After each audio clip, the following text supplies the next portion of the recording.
Hello, today I want to talk about the 4 pillars of health.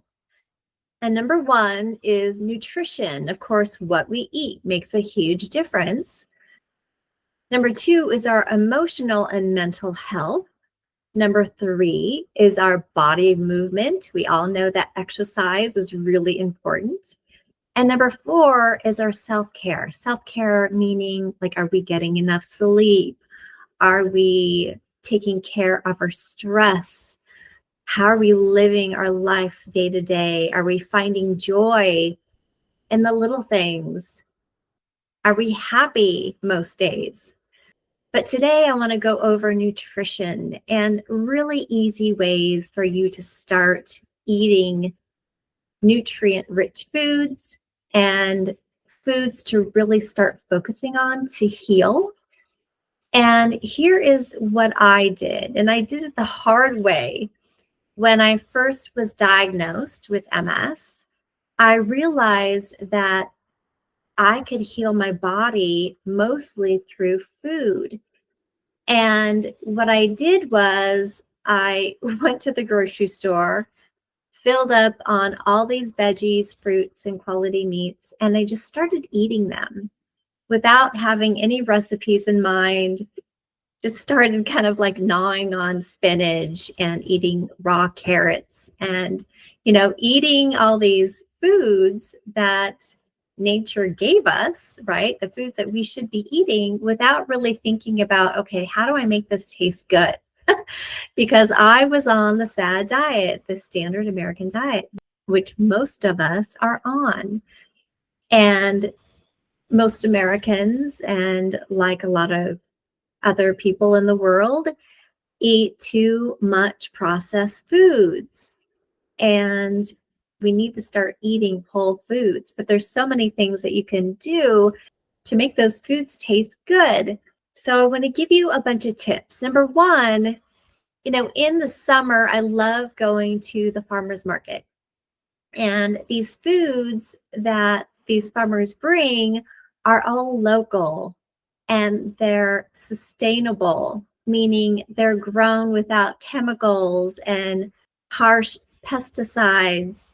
And we can get to know the farmers and have conversations with them. And it's good to know where our food is coming from. When we buy our food in grocery stores, and yes, we can buy organic, but sometimes when the food is shipped, it's picked really, really early in the process, and most foods are drenched with chemicals and pesticides, and this is really unhealthy for us. And our soils are depleted, meaning our soils are lacking the nutrients in them due to all the chemicals that are put in the soils, or the chemicals that are brought upon the vegetables and the fruits to keep away the insects, right? So I encourage you to go to as many farmers markets as you can. I know it's seasonal, but in the summer, really try to make a habit of that. I know when I go, it's kind of neat because there's one farmer and he's got everything laid out. He's got like beets and lettuce and corn and tomatoes and eggplant and cucumbers. And I mean, the list goes on and on. And he's got plastic bags there. I usually just bring my own, and I try to make sure that my bag is the same size as his plastic bags, because his deal is if you can fill as many vegetables and fruits in that bag, it's $15. So I take my grocery bag, my cloth bag from my car, and I bring it over there. And I first ask him if I could use this bag instead of his plastic bag. And I know he makes sure that it's not like an 8-gallon bag, but I mean, I fill it to the top, and giving him $15 just feels so good. I'm like, oh my God, look at all this food I'm getting for $15. And it's just an enjoyable experience too. The other thing I started was when I went grocery shopping, I unloaded everything and I just cleaned everything and chopped up everything to make everything accessible for me.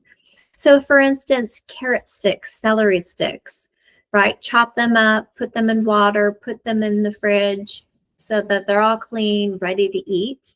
One of my favorite things is dipping them in almond butter or something other than peanut butter. I don't eat peanut butter anymore due to the fact I follow Dr. Mark Hyman, and he says that many peanuts, when they're grown, they can have mold on them or grown with mold. And so I just stay away from peanut butter. So I use almond butter, or I use a brand called Nutso.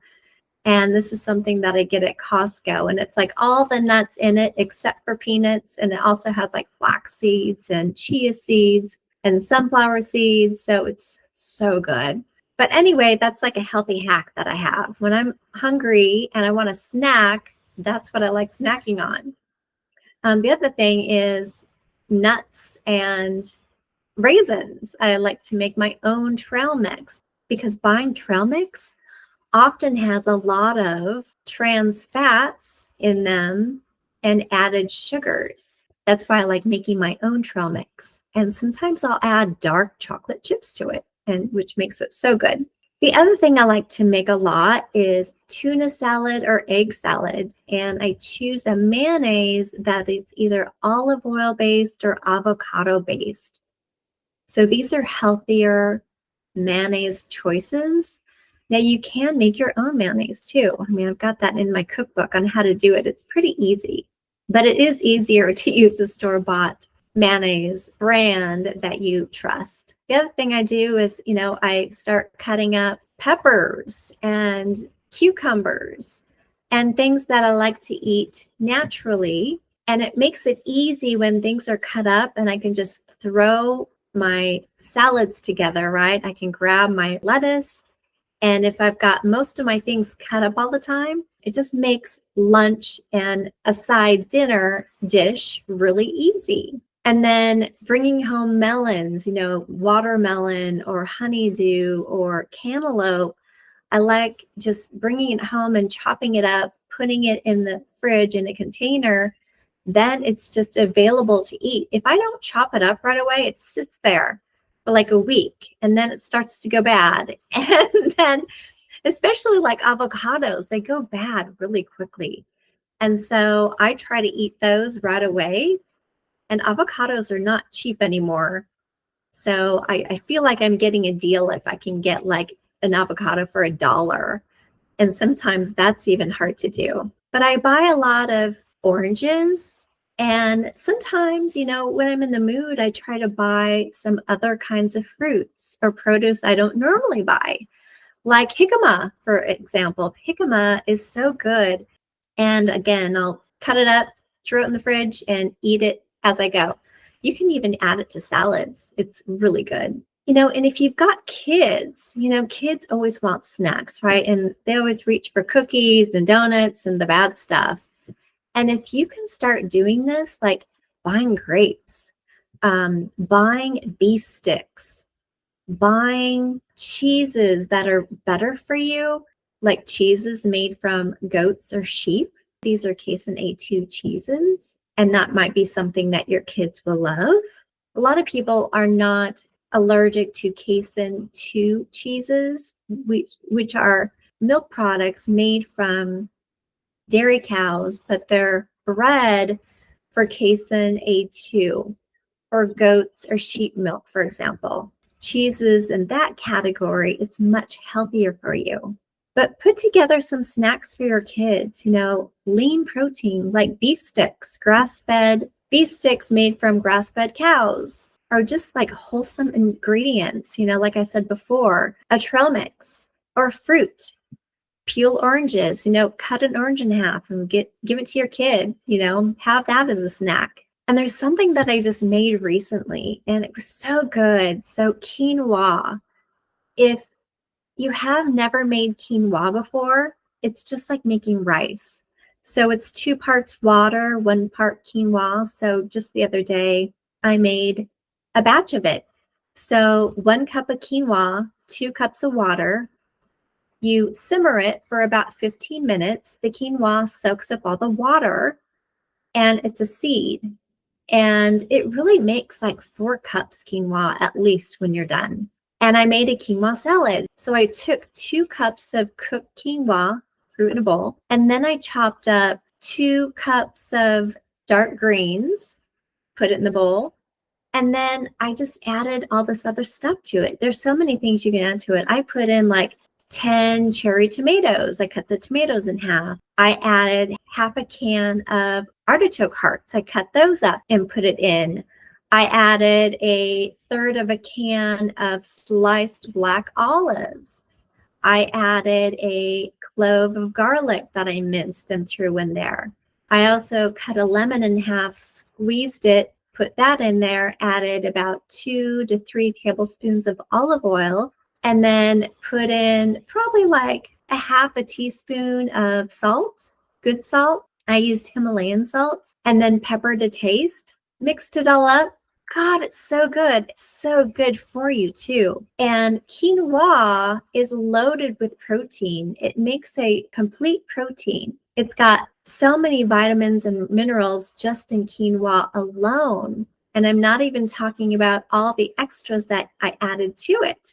So God, what a delicious way to go. And you're fueling your body with all this nutrient-rich food. So there are tons of different recipes out there that are easy to make and using fresh fruits and veggies and quality meats. You know, if you're not doing it, start buying grass-fed beef. I know it's more expensive, but if you can find a local rancher where you can buy a quarter of a cow, and you can buy a quarter of a cow for, like, I think we spent about, it turned out to be about $4 per pound, but it's all in our freezer. And it takes us probably about 9 months to get through it all. And we don't eat beef every day, but we will probably eat beef 3 to 4 days a week. And in between that, we might eat a little bit of pork, we eat a lot of chicken, and a little bit of fish. But when you buy your chicken, buy organic. Pasture raised is the best if you can find somebody who's selling pasture raised chicken, or wild caught fish. Because unfortunately, when you buy your fish from fish farms, the humans are feeding the fish, and guess what? The fish aren't eating natural things, so they're not as good for you. So just start thinking about fueling your body with good nutrient-rich foods, so good quality meats, well-resourced vegetables and fruits, and then seeds and nuts. These are foods that will help you start to heal. And when you're healing your body from an autoimmune disease, foods are number one. It's in my health programs. This is what I focus on first.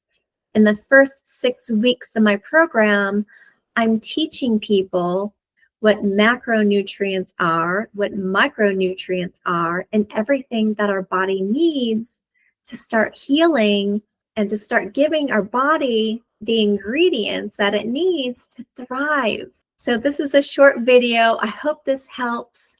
If you have any questions, reach out to me, info@nourishyourway.com, and I will see you next time.